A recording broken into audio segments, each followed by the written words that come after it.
Hello everyone, কেমন আছো তোমরা সবাই? এই দেখো আমি বিয়ে বাড়ি যাবো বলে রেডি। আমার খোপাটা কেমন ছিল দেখলেই তো, আমি একা একা খোপা করেছি জানো। আর এই দেখো আমি সেজে গুজে বিয়ে বাড়িতে চলে এসেছি। আমার ছোট বৌদি, আমার বর, এই যে আমার ছোটদা, আর ওটা আমার একটা মামি। আর ওই দেখো দেখা যায় আমার জিজু। হ্যাঁ হ্যাঁ, জিজু যখন আছে আমার দিদিও আছে। আমার দিদিও এন্ট্রি নেবে, তারাও আমার দিদি না একটু ওই ঘরে সাজছে আর লোকজনকে সাজাচ্ছে। এই যে আমার ছোট বৌদি, আর এটা আমার ছোট দিদা। হাই ছোট দিদা। এই দেখো আমি দেখছি কে কি বলছে।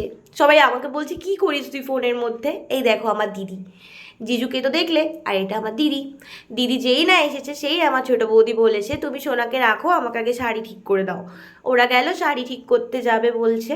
আর ওইদিকে দেখো ছেলের বাড়ির লোকজন কি বকবক করছে তারাই জানে। এদিকে কেউ ফোন ঘাটছে, মেয়েরা বকবক করছে। চলো ওসব ছাড়ো। আর এই দেখো খেতে খেতে চলে এসছে আমার গোপালদা, পকোড়া খাচ্ছে। দাদার পেছনে আমার দিদি, আর দিদির পেছনে বৌদি বলেই যাচ্ছে দিদি চলো শাড়ি ঠিক করে দাও। ওরা গেল শাড়ি ঠিক করতে। আর এইদিকে দেখো গান করে দাও।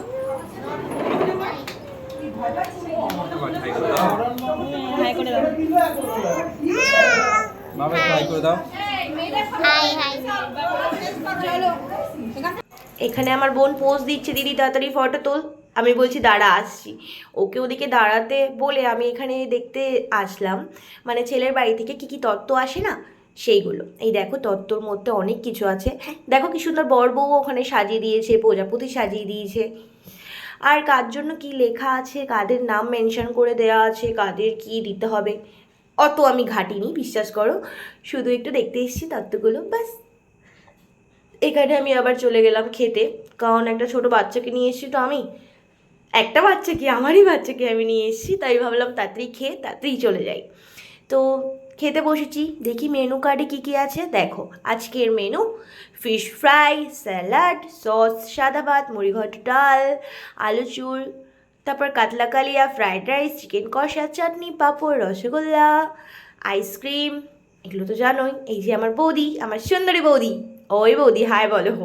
আমি ওকে বলছিলাম হাই বলো, হাই বলেছে। যে সামনে আমার বর, এদিকে আমি, এটা আমার বৌদি, এটা আমি, এটা আমার বৌদি, আবার আমি।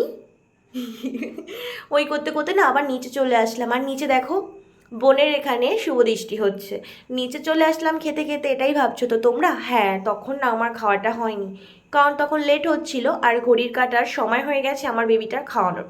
তো আমি আমার মানে পুতুলকে খাওয়াতে এসেছিলাম। আমি খাওয়াইনি, পুতুলের বাবাই পুতুলকে দুধ খাওয়াচ্ছিল। আমি এদিকে এদের একটুখানি দেখছিলাম বোন কী করে তাকায় ওর বরের দিকে, লজ্জা পায় কি না পায়। তো ছাড়ো, ওদিকে ওটা হচ্ছে, আমি এদিকে চলে আসলাম। আমার বর এদিকে দেখো আবার পকোড়া খাচ্ছে। ও বলছে বাবু খুব খিদে পেয়েছে আর এটা খুব সুন্দর হয়েছে, খাও। আমি বললাম না পরে খাবো। ওদিকে দেখো মহারানীর মতো আমার বড় বৌদি ওখানে বসে আছে। আর এদিকে দেখো আমার সোনা ওর মামির কোলে বসে নাটক করছে দুধু নিয়ে। এদিকে দেখো মহারানী ভিক্টোরিয়া, আমার বড় মাসি ওখানে বসা। তারপরে ওদের সাথে সোনাকে রেখে আমি আর আমার বর খেতে এসেছি। খাওয়ার সময় আর কি ভিডিও করব বলো, লাস্ট করলাম আর কি। এই দেখো সবার লাস্ট আইসক্রিম নিয়ে বসে আছে, আইসক্রিম খাবো বলে। বাস আজকের ব্লগ এটুকুই। ভালো লাগলে সবাই আমার সাথে পাশে থাকো, আর আমাকে একটু ভালোবাসো যাতে আমি আরও নতুন নতুন ব্লগ তোমাদের সাথে শেয়ার করতে পারি। আর এই দেখো এই ছেলেটা, আমি ভিডিও করছি আর ও দেখো টুকুর টুকুর করে আমার ফোনের দিকে তাকাবে। কীরকম লাগে না কারোর ফোনের দিকে তাকাতে? দেখো দেখো দেখো, আবার তাকাবে, তাকা তাকা, আবার তাকাবে। ও তাকাতেই রইলো। চলো আর কি করা যাবে, তাকা, দেখ রে ভাই দেখ। চলো সবাই ভালো থেকো, গুড নাইট, টাটা।